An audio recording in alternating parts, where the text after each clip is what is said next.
एक दिन अकबर और उसके दरबारी दरबार में बैठे थे। तभी राजा सिलोन के दरबार का एक दूत वहां आ पहुंचा। वो एक विशेष काम के लिए आया था। सलाम जहांपना, मैं राजा सिलोन के दरबार से आया हूँ। हमारी सल्तनत में आपका स्वागत है। जहांपना, आपके दरबार में बहुत सारे बुद्धिमान दरबारी हैं और मेरे राजा ने समझदारी से भरे घड़े की गुजारिश की है। समझदारी से भरा हुआ घड़ा? अब ये कौन सी नई बला है? ये तो बहुत ही बेहुदा गुजारिश है। सिलोन के राजा हमें मात देना चाहते हैं और वो सफल भी हो जाएगा। कोई भी नहीं, यहाँ तक कि बीरबल भी हमें इस परेशानी से नहीं बचा सकता। ये तो बहुत ही मुश्किल गुजारिश की है सिलोन के राजा ने। खैर, तुम्हारा इस बारे में क्या कहना है बीरबल? हाँ, हम थोड़ी बहुत समझदारी तो भेज ही सकते हैं सिलोन के राजा के लिए। आखिरकार उन्होंने हमसे गुजारिश की है और हमें उनकी ये इच्छा पूरी करनी चाहिए। अगर तुम ऐसा कहते हो बीरबल, तो ठीक है। तुम जो भी करोगे ठीक ही करोगे। मुझे तुम पर पूरा यकीन है। शुक्रिया जहांपना। मुझे घड़े को भरने के लिए कुछ हफ्तों का वक्त लगेगा। आप जितना चाहे वक्त ले सकते हैं, मुझे कोई जल्दी नहीं। मैं उम्मीद करता हूं कि तुम्हें पता है कि तुम क्या कर रहे हो। हालांकि मुझे तुम पर भरोसा है, लेकिन ये काम थोड़ा मुश्किल है। और तुम्हें पता है ना कि तुमने ये चुनौती स्वीकार कर ली है, जिससे हमारी भी इज्जत दांव पर लगी हुई है। चिंता मत कीजिए जहांपना। सिलोन के राजा को समझदारी से भरा हुआ घड़ा जरूर मिलेगा। उसी शाम बीरबल ने अपने सहायक को बुलाया। बीरबल के दिमाग में एक कमाल की योजना थी। मेरी ये योजना बिल्कुल भी असफल नहीं होगी और सिलोन के राजा की इच्छा भी जरूर पूरी होगी। मुझे कुछ मिट्टी के घड़े चाहिए जिनकी गर्दन थोड़ी पतली हो। जितनी जल्दी हो सके ये मेरे पास लेकर आओ।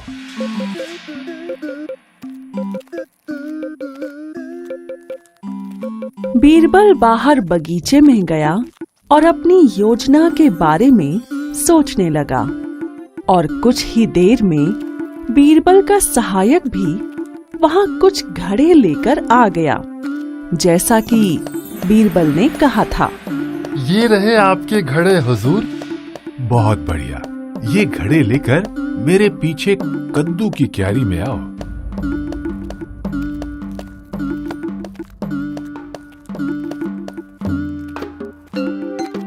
लाओ, उनमें से एक घड़ा मुझे दे दो। बीरबल ने घड़े के आसपास लकड़ियां लगा दी थीं, ताकि उन्हें अच्छे से जमा सके। और फिर उसने एक घड़ा कद्दू के फूल पर रख दिया। अब इसी तरह बाकी के घड़े भी रख दो, कद्दू के फूल को बिना नुकसान पहुंचाए। जब उसने आखिरी घड़ा भी कद्दू के फूल पर रखा, बीरबल ने ऐसे देखा जैसे कोई जीत हासिल की हो। तुम्हें इस बात का बहुत ख्याल रखना पड़ेगा कि इन्हें अच्छे से खाद और पानी मिलता रहे, ताकि ये अच्छे से बड़े हो सके। और किसी को भी इन्हें छूने मत देना, सिवाय माली के। जी हुजूर। जल्द ही मैं ये तुमसे लेने आऊंगा। जैसा आप चाहें हुजूर। इस बीच कद्दुओं का बहुत अच्छी तरह से ख्याल रखा गया।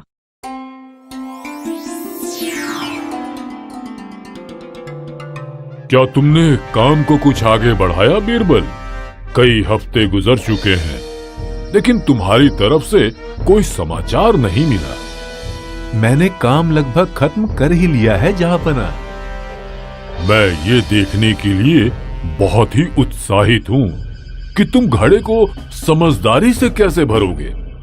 अब मुझे सिर्फ 2 हफ्ते और चाहिए जहांपना, और फिर ये काम पूरा हो जाएगा।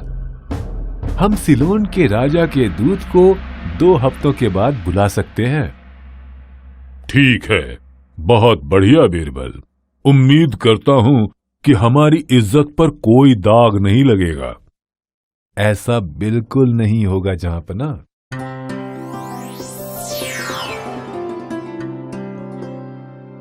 सभी दरबार में इकट्ठा हुए। भीड़ में बहुत सारी फुसफुसाहट और हंसी सुनाई दे रही थी। सभी दरबारियों की नजर बीरबल पर थी। उसने ऐसा क्या किया है घड़े को समझदारी से भरने के लिए?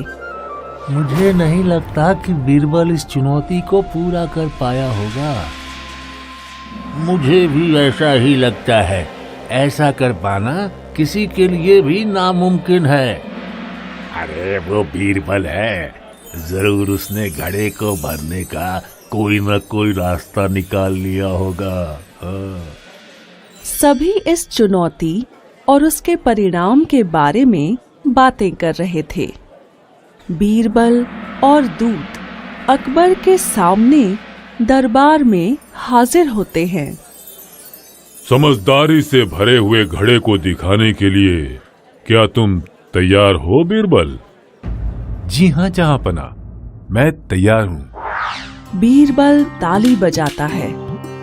सभी लोग दरवाजे की तरफ देखने लगते हैं।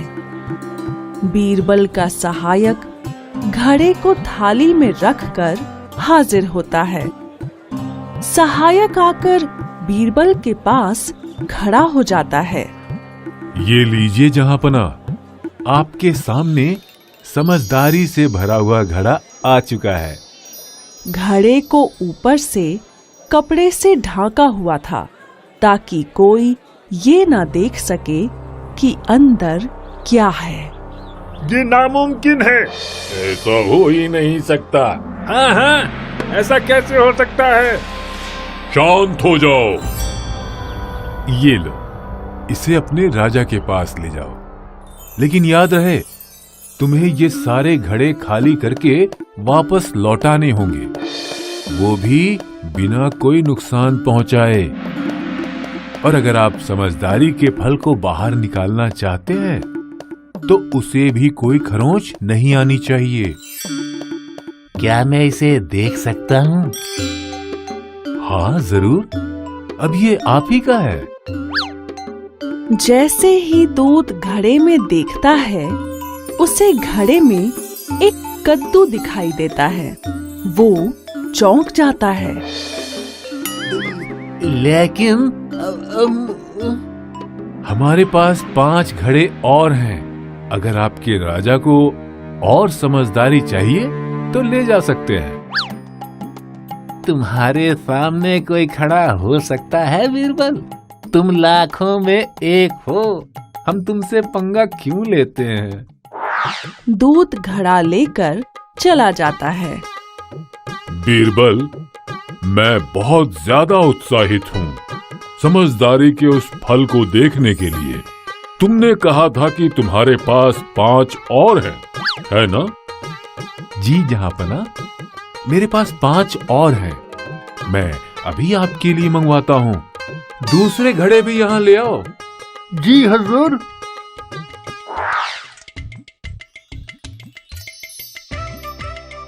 जैसे ही घड़ा आया, अकबर चौंक जाता है और फिर जोर जोर से हंसने लगता है।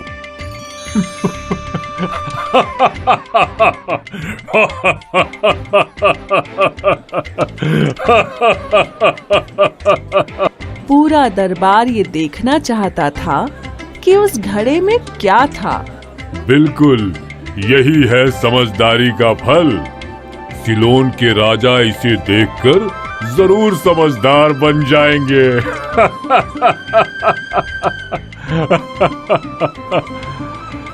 इसके बाद सभी को दरबार में घड़ा दिखाया गया और सभी ने बीरबल की बहुत तारीफ की। बीरबल, तुम ही मेरे सबसे अच्छे राज दरबारी हो। तुम्हारे आगे सब पानी कम है।